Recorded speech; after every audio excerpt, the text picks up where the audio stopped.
This is one of the wildest bikes on the World Cup circuit. I'm Reece Wilson. And this is the Gamux Sego.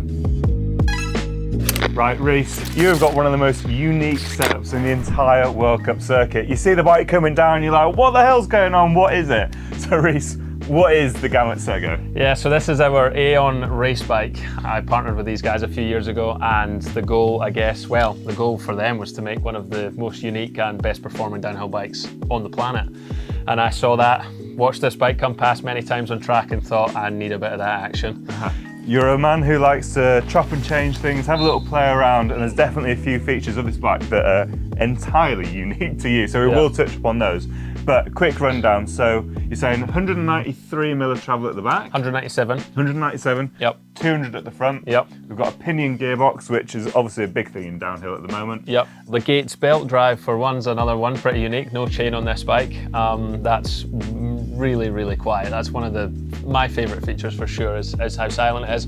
Upside down forks, pretty unconventional on the World Cup scene. We do have some prototype ones with these with Manitou as well that we can touch on in a bit. I run a lot of short cranks, flat pedals mostly as well.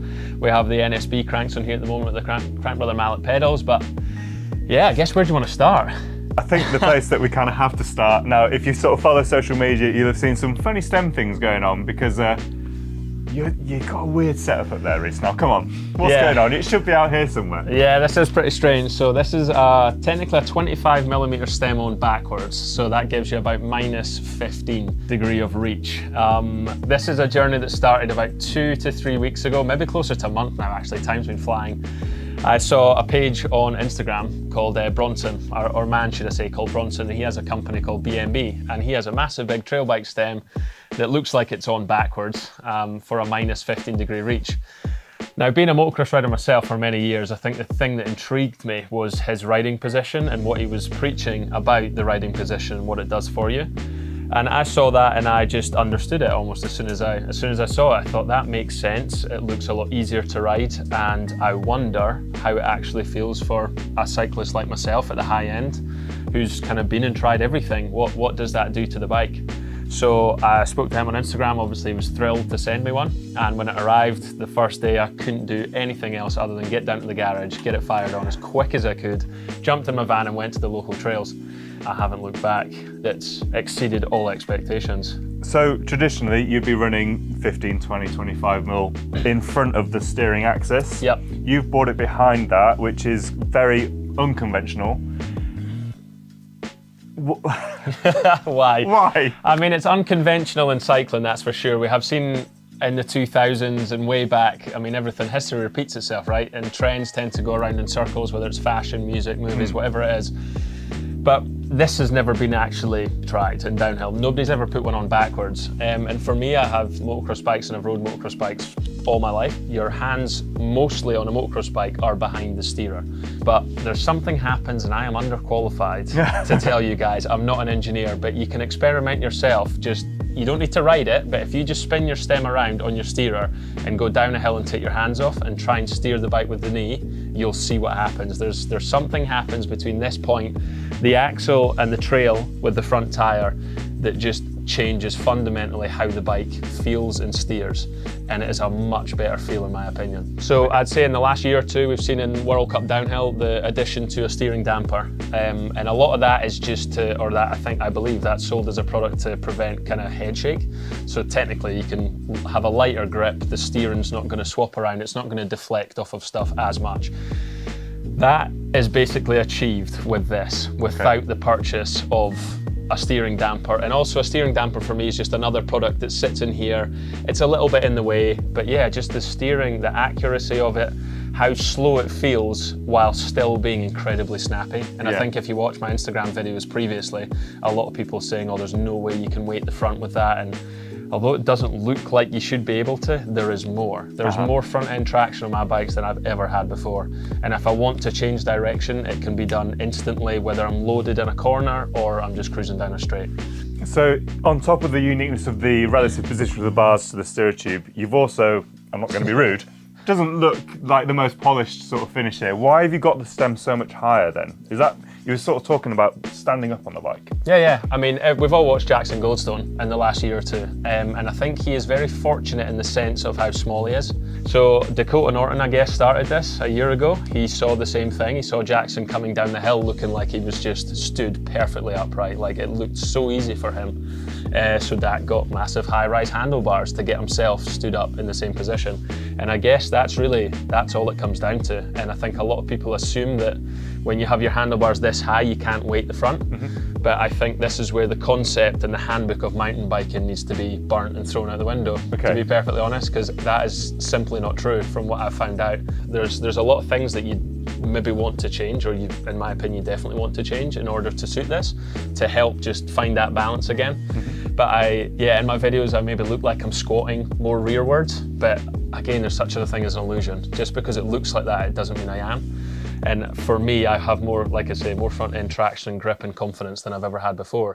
So we've seen the bike on the channel before. We did a bike check with Hattie at Bike Park Wales Race Not a Race a year or so ago. But one thing we didn't touch upon in the bike check with her was that there are stiffening plates within the frame. Yep. Talk us through a little bit about that, because frame flex and frame stiffness is something that is, I feel, not talked about enough and maybe not really understood enough. Yeah, so the plates in the side of this frame are technically glued in, bonded in. Yeah, we can just basically change these and change the carbon layup and the stiffness, mostly the torsional stiffness of the frame. So the twisting. That is the twisting, yeah. So if your front end, it has a deflection, your rear end's still on the ground, but the front wants to move away from it, we can adjust how that feels basically through taking these plates out and squeezing stiffer ones in or lighter ones.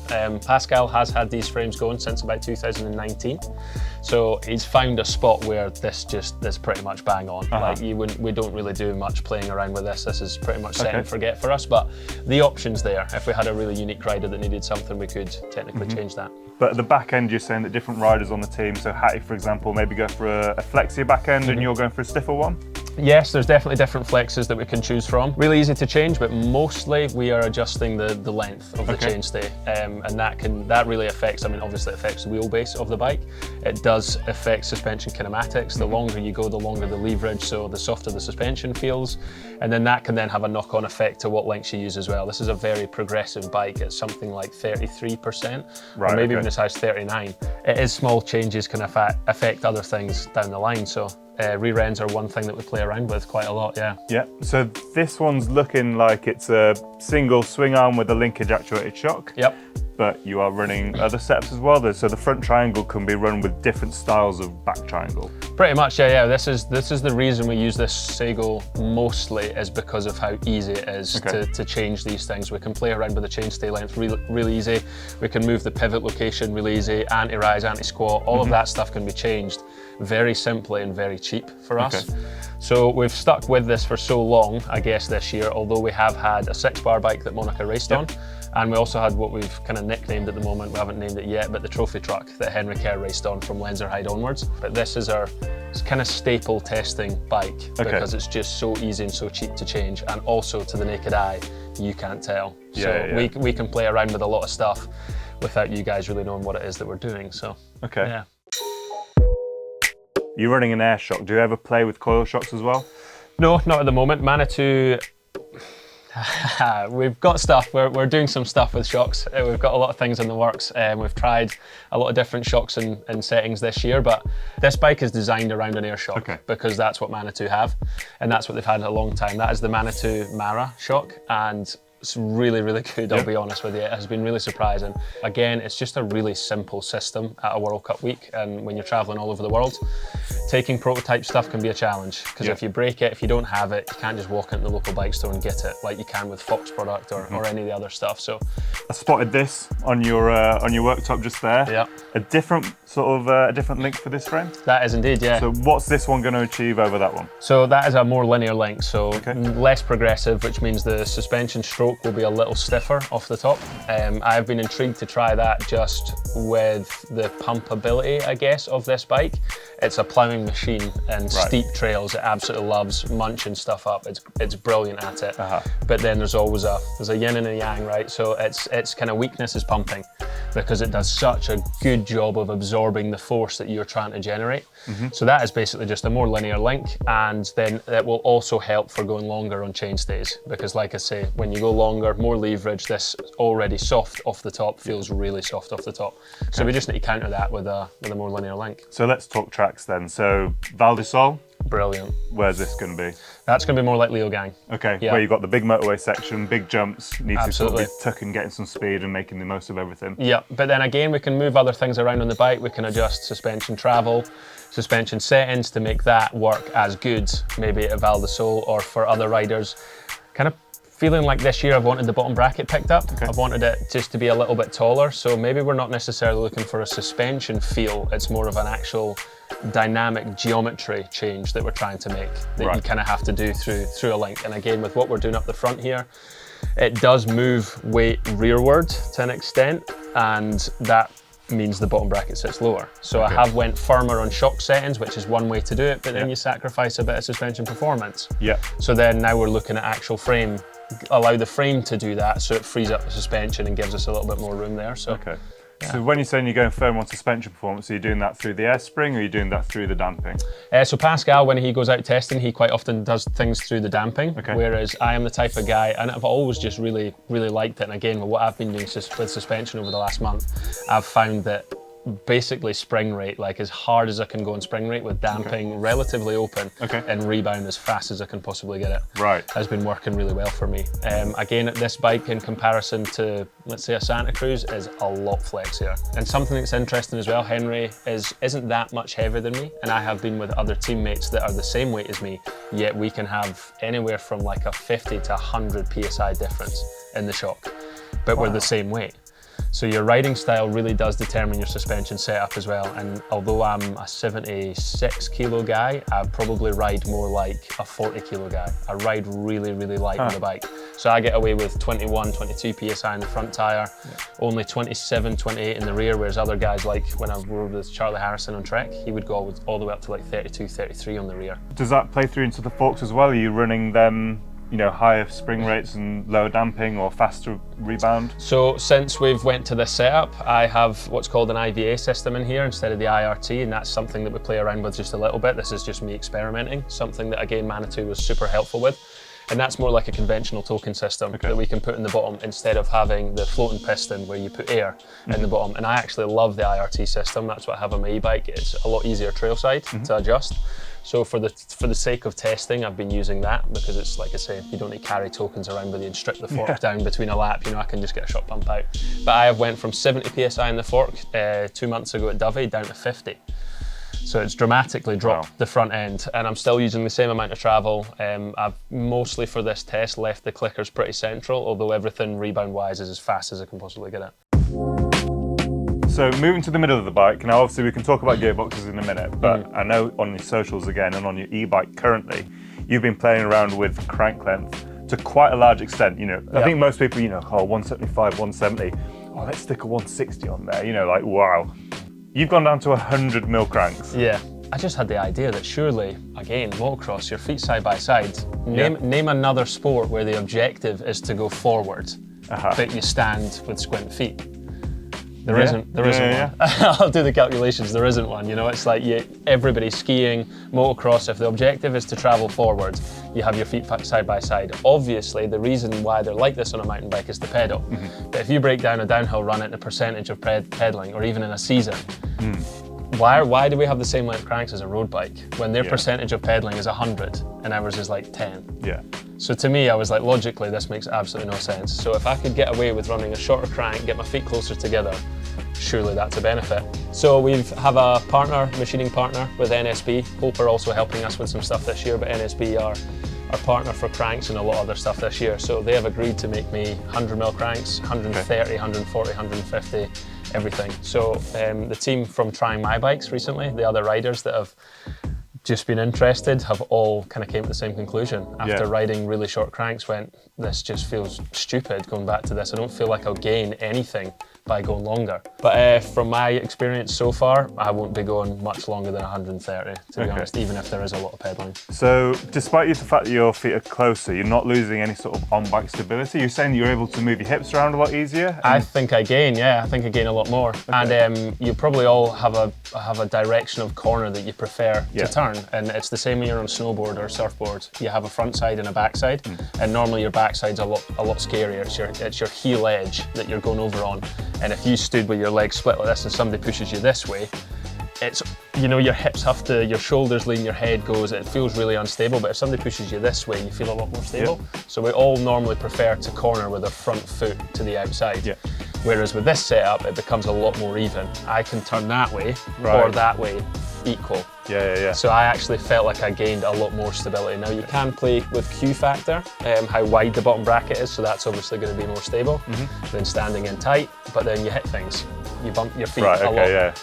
And something to think about as well, obviously a 100mm crank, let's say it's down here, when your outside foot is down or you're pedaling down, you gain clearance, so you get an extra 65mm or whatever it is. When I spin that to the top, you've actually lost the clearance. So with lean angle, with lean angle, your pedal hits the ground earlier. For a lot of people, they find the limit is 155, but again, if you think about your bottom bracket height, lifting that up, basically change everything else about the bike, you can make that work. But if the advantage is good enough, it's worth it. I think it's worth doing. Okay, so this is the bike that Hattie's been testing recently. So it's sort of in full factory stock setup with all correct sponsor parts on there. Down in the corner, we're not going to show you too closely, but there's the prototype Manitou Dorado forks that Henry was racing last year. We were all racing them, me, Henry, Stan. Hattie did try them, but yeah, just the boys basically this year. Okay, so 2 10mm treble. And you're running 2 tuned mass dampers on the front of that fork, and it's like a little weight sprung, and it sort of helps sort of reduce the impact of the vibrations, the high frequency stuff. I guess it's just it's fighting against the movement. I guess it's a weight that when your bike's trying to move, it's trying to resist the movement. You know, I guess in a really simple term, it's hard to explain. I guess I tried to explain it in another video on the channel, and the comments underneath did not rip it a bit. Again, underqualified. Underqualified. But you've got 2 on there, 1 on each fork leg. Why are you running 2? Is it twice as good? Again, just why not? Like, we have the ability with these forks, because they're upside down, we can technically mount ours as low as here. So once the fork is fully compressed, they would technically be out the bottom of the fork. And as we all know, weight down is better than weight up. You know, 2 small ones at either side is the same as 1 in the center, I guess. So we're not, I wouldn't say we're gaining or losing anything there. It's just looks cool in my opinion. It looks really sick. You guys can decide, but yeah, just something to try. It was actually Henry's idea. He went to university to study suspension and all that sort of jazz. Smart lad. And he asked me, could we get a hold of some? And the Countershock guys were really cool and keen for it. They wanted to help me out. I worked with them when I was on Trek a few years ago. I think we've covered off some of the more wacky bits of your bike. So we've got the cranks, we've got the stem, we've got the TMDs, we've got the plates in there, we've got the changeable rear ends, but there's a few little tech details that I've spotted that I just want to run by. So you got a reach adjust headset in here, or is that an angle adjust? That's just a reach adjust. So we run at 63 degrees, pretty much most downhill bikes do now. That is just a +7 for me. So when I started 2025, I had the theory of bigger is better, but I was running like 20mm stems or even down a 10mm stem. So I was trying to get the reach. You know, I don't really care about a reach number. I actually have no idea what the reach number is on this bike or the other bike. Pascal will. And if I ask, he'd tell me, but I don't really care. I basically do it on feel, and just when I'm stood up nice and tall rolling down a fire road, where do things sit and how comfortable do I feel? And then I'll measure it later, so when he needs to make me a bike, he can get the right number. You know? So yeah, this is just a 7mm forward cup, pretty straightforward stuff. Has that changed with the bar height at all? No, but I think it will. That's the next thing that we've kind of discovered is, since doing all of this and going higher, every rider that's tried it so far has went, oh, I want to go higher. Which we didn't really expect, and I have actually run out of 5mm cap screws now. We're at 90mm long. And this looks a bit rusty, you guys will see in the close-ups, but in rust we trust.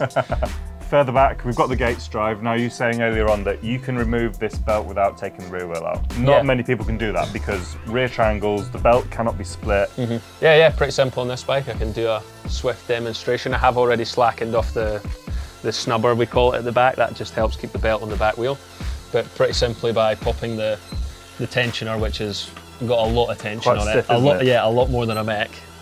We can pop that off at the back, bring it round the front, pop it off at the idler. Now I do have a guard on here because the only weakness of the belt, the same as a chain, is if you get a strike to the bottom of it and you damage the carbon fibre strands through the belt, you can then snap it. So I produced this year with my dad in the workshop and just cap screwed that to the standard, and it's nylon as well, so it slides on roots and rocks instead of hooking up, and that's just to protect the belt. But normally that's not on there, and you can just pull this belt off from the side, and that's you're pretty much a belt-free bicycle. Okay.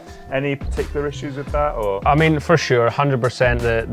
The mud is a bit of an enemy of ours at the moment, but Pinion and Gates have been absolutely bob on with us with deciding, you know, what is it, what's causing it, and how can we fix it going forward.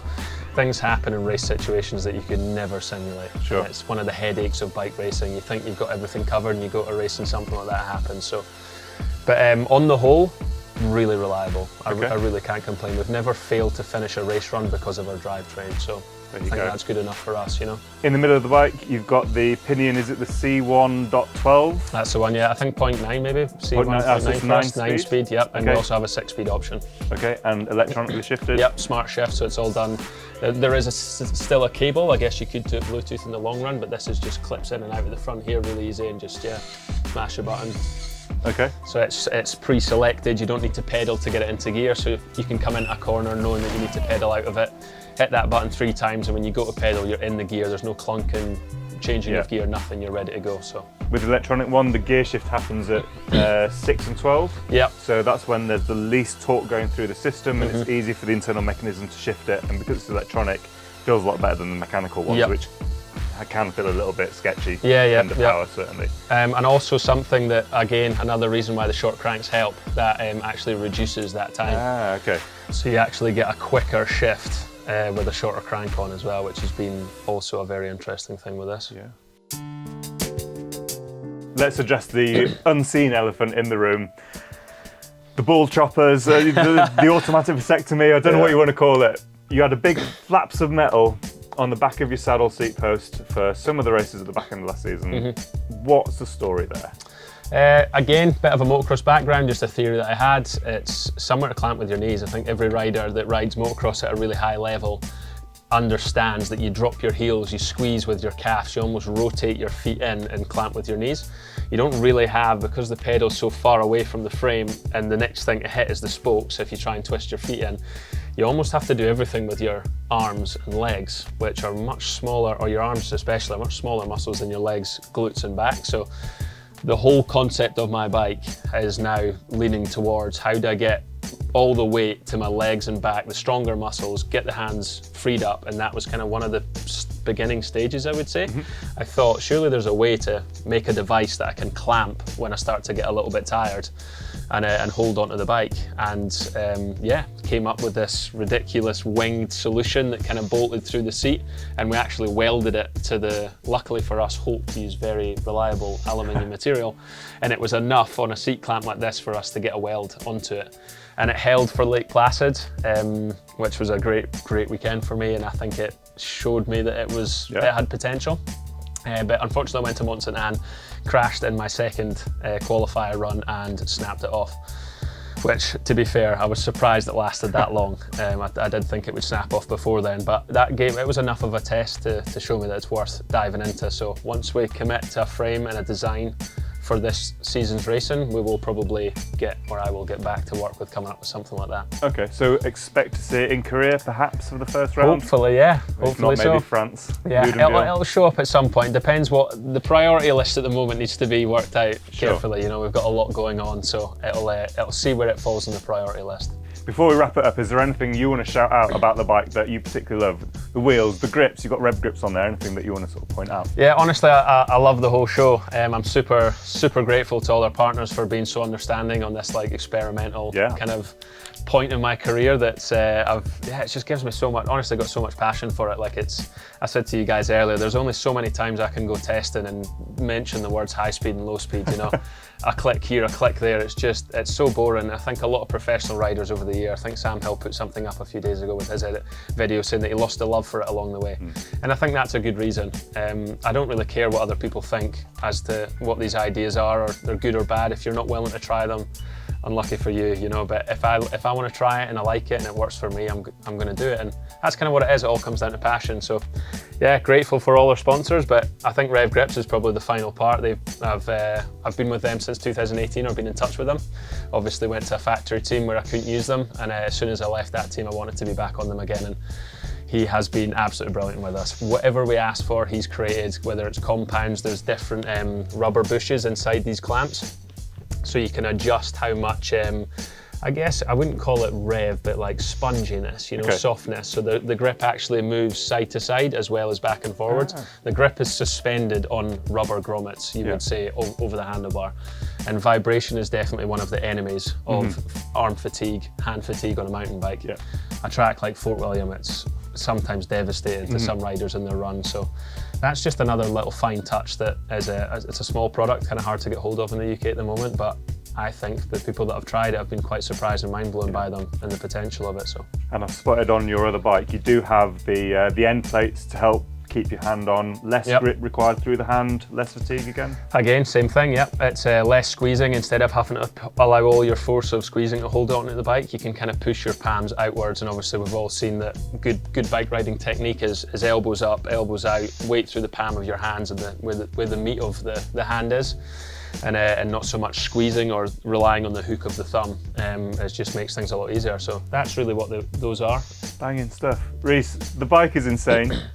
The things you're trying out and testing is really interesting. You know, I'm sure they're not all going to be perfect, they're not all going to work, but having people in the industry and in racing who are pushing the tech forward, trying new things, it keeps the sport exciting, keeps it interesting. So on a personal level, thanks very much for doing all that. Appreciate it. Absolutely wicked. And thanks for showing us the bike as well. True privilege to come and see something quite so special as this. If you've enjoyed this video, of course, give it a like, subscribe to the channel, drop comments down below. And if you want to see what happens when Rob tried out a 1990s skin suit to see if it would make him faster down a hill, check out the video on screen now. Oh, I'm interested by that. Is Rob actually doing that? We've done it, yeah. Is it? He had one of his... Is it out yet? Yeah. Is it?